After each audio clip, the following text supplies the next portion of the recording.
Hey everybody. So what's this genre of movies I don't talk about a lot on this series, on this channel series? What kind of genre of films have I not shared enough of my opinions on? A lot of genres, to be honest, but mainly musicals. I don't know if I've really talked enough about musicals. I mean, I've talked about it a couple times, but I feel like I haven't really scraped the barrier enough to explain what I like about musicals and what I don't like. Well, I might as well get this out of the way. I'm mostly just, usually not a big fan of watching a movie and then a song number plays out and you kind of have to go through that for a while. But at the same time, when a movie has catchy and enjoyable songs, I don't complain about it. So, I decided instead of doing a list of my personal favorite musicals in general, I decided to go ahead and take focus on a certain type of musical film that probably you'd think would get on my nerves the most: pop musicals. Yes, pop musicals can be a bit of a ear annoyance for me, but I still like watching a lot of. I've seen a lot of good pop musical films. Granted, there's a lot I haven't seen because, it's not one of those things I'm usually up for watching, but pop music is kind of something I enjoy listening to, so I'm just gonna get out of the way. I like listening to pop music and I also like listening to hard rock. I've talked about that before in one of my shorts or whatever. But anyway, yeah. So when it comes to seeing pop musicals, films that feature a variety of unique pop songs in them, you would think I wouldn't watch a lot. But I have seen a bunch. So, I'm going to go ahead and share my personal ranking of my personal favorite pop musical films. Keep in mind, these are strictly focused on, films that are dedicated to pop songs, whether it's something that's full of upbeat tunes or just, tunes that make for good pop music in general. We'll be focusing on too many of those classical musicals or films that just rely on the overall essence of any type of song. It's those kind of films that will bring us songs that you'll either hear on the radio the next day or not hear on the radio because it wasn't big enough. Instead, you'll just have to buy the CD for because you want to hear it so badly again. So those kind of songs, yeah. And I also figured, because we are talking about musicals, what better way to do a list than to sing from my voice and share with y'all my opinions by talking with a... I'm just kidding. No, I'm not doing that. No, I'm not singing during this list. I have my pride. Let's get started.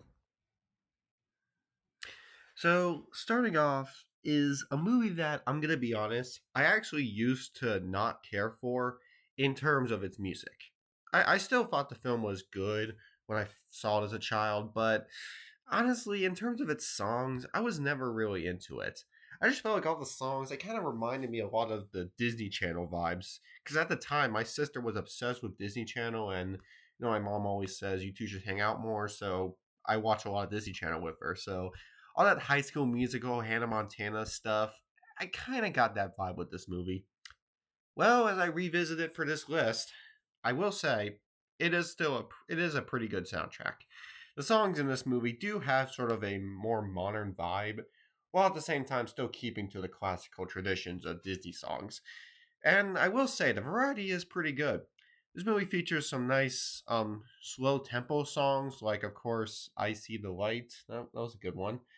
Or then there's the comedic song "I've Got a Dream," which I think was the one song I was never into watching the first time because it's like, bro, this is not the Disney I know. But in general, it is a pretty good moment. There's also, of course, probably my favorite of this song in this film, the villain song from Mother Gothel. That song was my personal favorite. That's the one song I remember liking at first viewing, so that's, of course, my personal favorite of the bunch. But yeah, I will say, I do like this movie's variety of songs, how they keep with the classic tradition of Disney animation while also reminding us that this is a newer Disney film. It's pretty good for now. I don't think it's great. Honestly, I just don't really find it to be a amazing film compared to others, but it's likable. It's enjoyable. Pretty good film. So yeah, I'll give it that. It doesn't feel German like it's supposed to be. I mean, every character is so American, but other than that, I say it's good. And here's a film that I, in general, actually didn't like when I first saw it. Not just the songs, the entire film. I was not into it when I first saw this movie. I liked having Disney movies with comedy, but I feel like this movie kind of went too far with it. I didn't like how it shifted from silly moments to overly intense, violent moments. It had that shift a few times, and that was what I was thinking. Oh my god, I can't keep up with this. This is too much for me. Or I don't know, something like that. That was just me being a dumb child. My opinion of it now, however, is that I don't actually think this movie is anything great. It's all right. I honestly find this to just be okay. It's not something that strikes me as one of Disney's best. I hate to say it, but yeah, I don't know. But still, how are the songs work? The songs in Hercules are definitely not your typical Greek mythology songs. They're not songs you expect to hear from the times that this movie is supposed to depict. Instead, it's upbeat pop songs because this is a pop musical. I think some of the best use of songs in this movie is having these singers who introduce the film to us, but then also show up at various points to kind of sing different tunes about our main character. And that was one thing I found to be awkward for the film, but now I really do like it because every song they sing does is upbeat and exciting. Probably, of course, there's good old Zero to Hero. That song's a bop. It's a really good song. I do actually think the songs in this movie are fun. They do add the fun to this film. The film does have its violent moments, but in general, when you're looking for the fun, you usually get it with these song numbers. There's a few low tempo songs, but those are pretty good ones too. I think my focus always comes from how the upbeat songs play out because they're all pretty good. There's of course Go the Distance, which is probably the most popular song of the film, but in my opinion, Zero to Hero should be. It's one of those films you won't I would usually dance to, but I can't because I'm sitting down watching it and I don't dance to these kind of things. But yeah, it's a really good movie. It's not great in my opinion. It's just okay. That's all I have to say. I'm sorry. Oh my god. Why Frozen? Okay, Frozen is one of those movies that you either are obsessed with or you just despise altogether. My opinion of Frozen is that I'm neither. I don't despise this movie nor am I obsessed with it. It's pretty good. It's got a lot of flaws. I mean, Tangled is better. But let's talk about this movie's songs. Again, you're either obsessed with the soundtrack to Frozen or you just want to burn it and never listen to it again. But again, that's not what I am. I do like a lot of the songs in Frozen, and while not all of them are great, the ones that are good do keep this movie going good. With it make for a good advantage. So yeah, Frozen soundtrack. It's got all the classic. When this movie first came out, you pretty much knew every song there was because even if you didn't see the movie, they were pumping them up on radios. The soundtrack was promoted everywhere. Our kids were singing it. Yeah, if you're a Disney fanatic today, you'll still be doing that. But in my opinion, they all are pretty good. The opening song is definitely a more manly song. It's the only manly song in the film, so that's nice. Nice, fun, upbeat kind of tune, kind of rhythm to it. It's the first opening song is good. Of course, there's also "Do You Want to Build a Snowman?" That's on paper sounds like it's probably going to be the stupidest song ever, but when you actually watch the movie and see how the song plays out and when the lyrics change, I will admit it was impressive how it does take a darker turn with this song. Because hearing the title makes you think, "Great, can't wait to meme this," but then you actually listen to the whole song and it's like, "Ooh, wow, there's dark meaning to this," or whatever. I don't know. Then from there, we get other songs that play out either with upbeat vocals, because it's a pop musical, or you'll just get the stuff that's just there to pass the time. But of course, why don't I go ahead and talk about the one song everyone remembers from this movie? And I had talked about it before, but let me just go ahead and get it out of the way.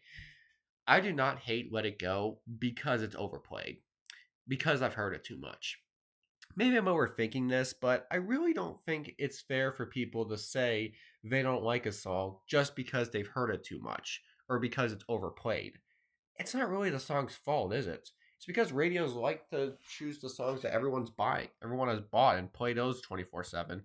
not really giving us smaller songs any time. In my opinion, it doesn't make these bigger songs any awful. It's all just based on how the song works in general, like how upbeat it is or how well written it is. And in my opinion, Let It Go, which of course is the song, that song does actually have a good have good lyrics, vocals, and everything in between with it. It's nothing amazing. It's not a great song. It's a good song, but for this movie, I actually was impressed with it. So yeah, I'm not gonna hate this song because radios were playing it all over the place. That's not the song's fault. It's a good song in general. The movie itself is pretty good. I'll say it. I'm not obsessed with it, but nor am I one of those who just likes to pretend it doesn't exist. I find it to be a pretty good addition to Disney's collection. Now, if Frozen was this movie that would have the most overplayed and annoying to people songs, Mulan is the one that has the songs that you don't hear a lot of. But that's not to say none of the songs in this movie can come across as iconic, because they are good in this movie. I like to think of Mulan as one of those Disney films that has great songs, but aren't the Billboard top chart songs. They're like those great songs that you listen to on an album, or those when people talk about their favorite song, the best song, it's usually those not as memorable songs you don't actually hear on the radio as much. It's like Radiohead, the band with all the songs that are beloved by everyone but aren't heard on the radio as much. But that's kind of what I think of this movie. And I do like the songs they play out. I will say though, this actually is another film that I did not care for at the time when it came to its soundtrack. But that mostly was because I thought the movie didn't need the soundtrack. I thought Mulan worked better as a nice Chinese culture action movie that didn't need a soundtrack of music. But because I had it, that's kind of just what I had to say. Okay, well, these are dumb. Nowadays, though, I really do think this movie's soundtrack is a lot of fun. You got, of course, the slow, beautiful reflection. That's the one song this movie plays out for. But then, of course, you got the big, manly, upbeat tune. I'll make a man of you. That's probably my favorite of this movie. It's manly. I love men. Not like that. I really do think every song in this movie isn't as memorable as something like, say, Frozen, but it's still they're still fun to listen to. The movie is fun to watch. I really was all for it. It's a really good film. So yeah, you should enjoy this movie. You're not going to hear these songs on the radio as much as some of Disney's other popular movies, but you will still hear them. And when you do hear them, you'll have a lot of fun listening to them. Because nowadays, that's kind of how I do it. I remember thinking to myself, man, I really used to not like these songs. But now this movie's soundtrack does a good job at fitting the culture or the action tone of the movie. You'll either get songs that match this being a Disney princess film, or you'll get the songs that match this being an action movie set in China. It's kind of in between those two. They'll play it out either way, and they'll make for a pretty good soundtrack. Okay. Okay, so here's a movie that you're gonna be surprised to find out I did not actually grow up with. Yeah, that's right. I never grew up with a Goofy movie. I didn't see this movie until later in my life, like last year, even with a friend. I saw it with a friend like a few last year or so, and it's like, why did I not grow up with this movie? Well, it's not because I had anything against it. I like Goofy as a character. He's not my favorite of the Mickey Mouse crew, but I still like him. And I do think the idea of giving him, out of all the other Mickey Mouse characters, a feature is a pretty cool idea. I just want. I was just not into the fact at the time that this movie was going to be focusing more on him having a son and in a suburban modern lifestyle. Because when I found out that this movie is actually more loosely based on the show Goof Troop, which I never grew up with. But it also just was one of those films that didn't play on Disney Channel or I could find at Blockbuster or whatever. Because usually that's when I would find a Disney movie to watch and have on my binge list. Whether it's we find it on DVD somewhere or it plays on the Disney Channel. And it didn't do any of those for me. So yeah, I didn't watch this movie as a child. Anyway, when I did finally watch it, what do I think of it? I think it's just okay. I don't think it's great, but that's probably because I'm not a '90s kid. Because this movie is something that every kid who grew up in the '90s would be obsessed with or whatever. At the same time, though, the movie is still fine. It gets mean spirited at times, which I kind of bothers me. And having the main focus be on his son as opposed to him is a bit problematic. But in general, still a really fine movie. But anyway, let's talk about the one main aspect of the film that I think really does hold it all together and makes it a really great movie to watch. The animation of the food. Like all the food that's animated in this movie, I swear, it just makes me hungry, man. But okay, now let's talk about the soundtrack. Every song in this movie honestly feels ahead of its time. This movie has a soundtrack that's definitely more modern and hip for Disney. I mean, this isn't part of Disney's usual collection, but yeah, it's not one of those typical Disney classic stories where you'll hear timeless songs. You'll definitely hear more 90s esque songs, but they are really good songs. You'll either get a song about high schoolers who want to accomplish more goals after one day of school, which just screams stereotypes of the time. You'll get a song about going on a fun road trip. You'll get emotional song at one point. This movie's soundtrack really does feel more modern than its time period. It came out in 1995, but I swear every song in this movie makes it feel more modern than it is. I guess maybe that's just because it goes higher to the decade than did some of Disney's animated films do. But I swear, every song feels like something that comes out at like late 2000s even. I actually have to admit, it's pretty amazing how the songs in this movie are all so ahead of their time. I really adore this movie soundtrack. The film in general is just fine, decent, but when this movie introduces a made up pop artist named Powerline who provides us with a pretty awesome sound, give me a second. Okay, well, that was super embarrassing. Anyway, when this movie provides us with a very memorable and fun pop soundtrack, it's definitely rewatchable. It's got problems. I wasn't a fan of the tone of the main character, but aside from that, if you're a '90s kid, you definitely will adore this movie. It's just because I wasn't a '90s kid or something. All right, now here's a movie I probably don't think I've ever talked about yet. Enchanted, in my opinion, has to be one of Disney's most creative comedy films ever made. It's not one of their best, I'll say, but it is one of their most creative, in my opinion. Now, what is it about? We follow a princess in this magical, enchanted, animated world where she ends up falling into a weird, strange hole, which takes her into the real world of modern New York City. I mean, honestly, I it's basic, but I love those fish out of water stories in my, and especially going to New York. I don't know what it is. There's a lot of them, but I have fun with a lot of them.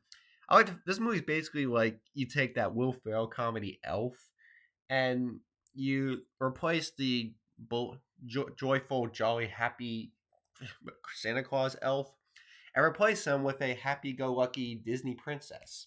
Not even one that exists, just made up one for the film, and it just makes for a lot of funny moments. I love how this movie kind of tackles just about everything you expect from a classic Disney animated princess film. The idea of her singing and talking to animals, her marrying a prince that she just meets, and there being an evil queen character in the mix for some reason. It kind of just tackles all those things, and for being a Disney movie, it's pretty fun to see. And it's just funny because you got this joyful princess character in modern New York City. Usually she would just been shot first day, but thankfully this movie introduces a overly nice Patrick Dempsey character who is definitely nicer than anyone else you would meet in a city normally. But anyway, let's talk about the soundtrack of the movie. It's pretty great. I really do like the songs in this movie. When the movie opens, when we see the real world, we kind of see your typical classic Disney songs. So it's like that from there it's just like okay, this could be a basic soundtrack. But then once we make it to the real world, that's when the soundtrack starts to get even better. The movie throws us in with a couple of new songs. There's one where she sings about, I don't know, I think it's called something about that's how you know. Yeah, that song. And apparently, you're supposed to know that they're breaking the realms of the real world. But apparently, this is an upbeat song number from any other musical where she's able to get a bunch of people to sing with her. Some would argue that kind of takes away from the idea of her being in a realistic world, but it is a musical, so it makes sense. I don't mind that. But I do love how they also even acknowledge that too, with the Baxter Dempsey character being the only one not sucked into this. Sees every like he sees this going on, and he actually straight up is like, "Wait, how do they know this song? Why is everyone dancing all of a sudden?" Like he's literally the one saying this stuff. I like that. I love James Marston's portrayal. Probably his best performance of all time, in my opinion. But anyway, that's besides the point. The songs are great. They kick up much more once we get to the real world. There's not as many of them, but there are still a couple. There's really great. There's a great song at the end of the movie where it ends, where that actually kind of shows off everyone getting a sort of happily ever after, even in this real world. Granted, some modern critics would be like, "Boo, they're being too happy. You can't say that New York is a happy place." But come on, it's a Disney movie. It may satirize things, but at the same time, it's still gotta keep it the right focus. Still, really great film. Not one of Disney's best, but I will say it is one of Disney's most creative. All right, so here's a movie that originally I didn't want to have so low on the list, but then I had to think about how I like the film in terms of its soundtrack. And at that standpoint, yeah, man, Grease is pretty iconic. This film is one of those musicals that will scream its decade. Like when I watch Grease, I can just think, wow, this is the 70s. And yeah, it is. Grease is a pretty 70s musical film. And while the plot isn't anything great, it's kind of just one of those films I only watched because I knew my sister was into it, and I was like, okay, maybe I will like this. I mean, John Travolta's in it, that should be good. But I found it to just be a pretty good film. Nothing great, really. Anyway, the soundtrack is what made this movie much better from my experience. If it wasn't for the soundtrack, I probably would have just liked this less. But the soundtrack is what kept me going. Each song is a bop, I will admit. You got classic tunes like the Grease theme. That's a pretty good song. Pretty intro. You got Tell Me More. You got what else is there? There's a bunch of others. You got Grease Lightning. That's fun. It's just a bunch of upbeat 70s esque pop songs. But that's kind of what the film's supposed to be about. So for that advantage, it works really well. Of course, there's probably the best song in the movie, You're the One I Want. And there's a fun song. Context wise, this film does kind of focus on a very rough message of both of them changing each other to get respect of their lovers because they start off as a simple couple, but then when they run away from each other, they take on new roles. Travolta becomes a hip 70s gangster, and Olivia Newton John's character becomes a feminine nerd. Anyway, yeah, they don't get along at first, but then they both choose to change for each other, only to then just become one person changing completely to Olivia's character, then Olivia's character changing completely to Travolta's character. And for that point, you're thinking, wow, okay, so that's the message of the movie. Change, you better change to impress someone. I mean, I wouldn't say that's really necessarily to be a message. It's just kind of a plot device. This movie isn't trying to provide a message, I don't think. It's just trying to be a fun musical with a simple plot. And it works in that manner. Each song is what keeps me going. I love the songs. It takes weird turns. Once that car started flying, you're just like, okay, what's even going on anymore? But it doesn't anything awful. It still keeps the plot running fine. The movie's pretty good in my opinion, and I think the main contributing factor to that is how really great the songs in this movie are. It's a really nice soundtrack. I didn't want to give it this much credit at the time, but now I feel great doing so. Sorry, it took some time. Okay, so this is one movie that usually wouldn't be okay with existing because I'm not a big fan of stage musicals that adapt non-musical products. I know that's super common, but that's not really something I've always really been admired from. When I saw things like Shrek the musical, SpongeBob the musical, Beetlejuice musical, I never hated them in general. I just wasn't a fan of those being the things that exist. because they're not something I want to usually want to see as a musical. I'm just not one who's into theater productions as much. That's all. I just have that problem with that. It's I don't know. In my personal opinion, taking something that isn't meant to be a musical and putting it on stage as a musical is a little problematic. And that's kind of what Little Shop of Horrors was. It was a film from the 60s that I never saw that was turned into a musical, and then that musical was adapted again for this feature. But this is a separate feature meant to put focus on that musical, so I have to think of it as that. But in that standpoint, this movie's soundtrack is awesome. Okay. This movie's got a lot of great songs. The opening theme, Little Shop of Horrors, that's a bop. I mean, got these free backup singers who sing a lot of the back songs or whatever, and their opening number for this movie is awesome, I admit. You got the course the classic "Feed Me, Seymour." That's not how she says it. I do an awful impression. I don't know why I tried. But that song's great too. The plant gets a song, two songs in fact. We'll get to the second one in a little bit.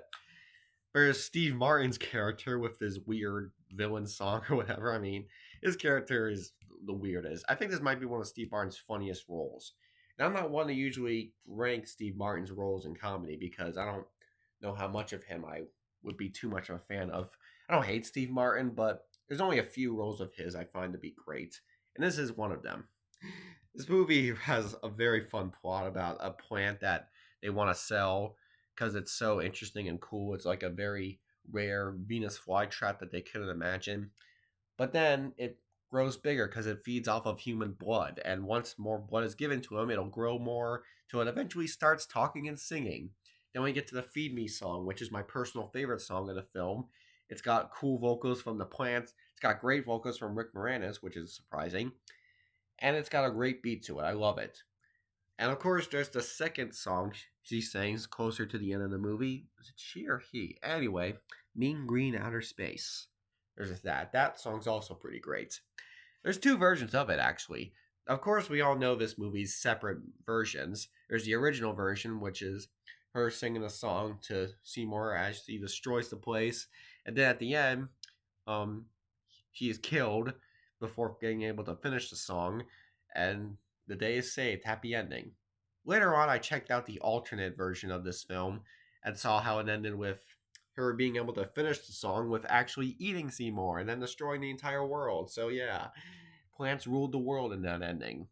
Honestly, I'm not going to go ahead and talk about which ending I prefer. I can't decide. I like both endings equally. So yeah, I'm not going to do that. Instead, I'm just going to say that this movie had a great soundtrack. Would I check the original musical out? Would be hard because it's old. But for the film, should I check out the old one from the 60s? I would have wanted to. I just never got the chance to. So maybe one day I will. Though at the same time, I don't want it to ruin my opinion on this one. So either way, for Night Now, Little Shop of Horrors has a lot of great songs. All right, back to the Disney stuff. Pretty much took up the whole list, didn't it? Aladdin. I've talked about it before. Should I talk about it some more? Well, I guess that's for sure. I got a rhyme going there. Maybe I'm gonna sing now. Okay, Aladdin. I talked about this movie's animation when I did that animation list. How about I go ahead and talk about the songs? Yes, they all are amazing. This movie's soundtrack is much bigger than some of the other films I talked about on this list, and just about every song hits great. There's the first song I remember, Arabian Nights, which I heard originally had a much more offensive, I guess, version, but I only know the newer version that they cut out with less offensive, whatever. It's pretty much the most culturally relevant song in the whole movie, the one that reminds you where it's supposed to be set. Then you got One Jump Ahead. That's a nice upbeat tune that fits the tone of what the film at the time.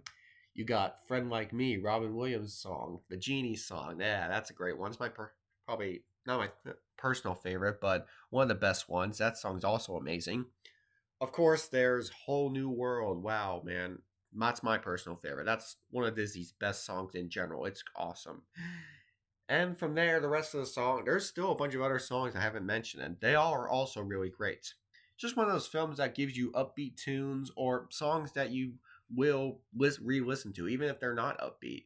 They're still great, generally great songs that are either really romantic, really exciting, or just really match to the tone of the film.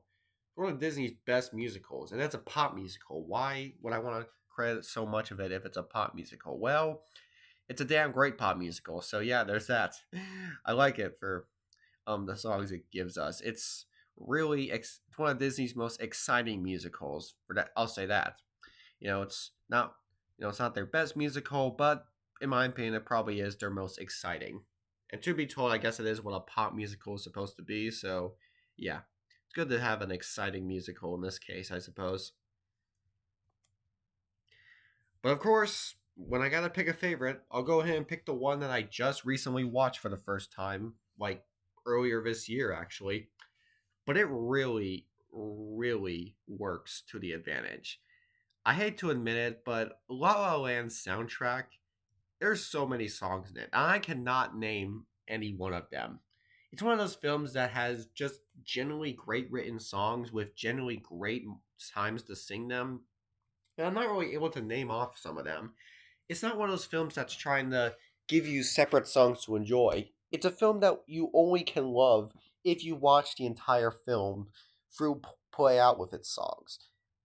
You could argue that that's not a good thing, but for this case, I think it is. I really loved La La Land.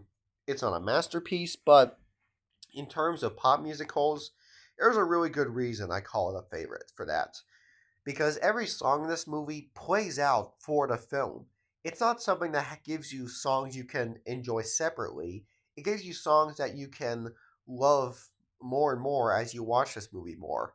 They all range from upbeat to beautifully emotional. It's like it's just such a powerful film to watch when you hear the soundtrack. You don't really get much power when you hear these songs separately in your own time. You only get that power watching it in the movie. In my opinion, that's what makes for a good musical. One that makes watching the movie actually provide an advantage with it. Like, instead of those pop musicals that provide you with songs you can listen to and add to your Spotify playlist or whatever, it provides songs that you'll get really emotional or really happy with when you're watching the film. To me, that makes for a great film musical. If you want to be a great musical, rely less on making your songs Spotify hits and more on making them really well put together for the film, which, in my opinion, La La Land achieves amazingly. We get separate songs time with Ryan Gosling and Emma Stone. They both get to share screen time with song numbers, so that I love. I love how they don't make Emma Stone's character more important by having her provide all the soundtrack, nor do they do that with Ryan Gosling's character. They both get equal amounts of screen time with equal amounts of time to perform their type of music. So yeah, there's a good reason everyone adores this movie. There's a good reason people thought this movie won Best Picture, but instead those guys screwed us over and gave it to the Black Lives Matter film. Okay, I'm kidding. I'm kidding. I'm kidding. Truth be told, I think Moonlight is overrated. I'll just say that at the time. Okay, but I mean, it's okay in my opinion. I'll just say that right now. Moonlight is just average. I didn't think it was great. I thought it was just fine or whatever. I do think La La Land is better. But let's not get into that too much. Okay, I'm not doing controversy right now. La La Land's a great movie. Yes. If you love musicals, this has to be up there as one of your favorites. Or at least for someone who isn't entirely in love with musicals, I do still have to say, La La Land impressed me with how well all the songs can play out here. I thought I wouldn't be fond of it because of how I feel about musicals, but nope. This gives pop musical a new meaning and makes me actually not hate it as much. I think this is the one that inspired me to do actually make the list. If I didn't see this movie, I think pop musical is not interesting enough to worthy a top 10 list, but it does. So thank you, Emma Stone, Ryan Gosling, and Damien Chazelle. Is that how you pronounce his last name? It probably is. I don't know. Yeah, thank you all for making me actually enjoy talking about pop musicals.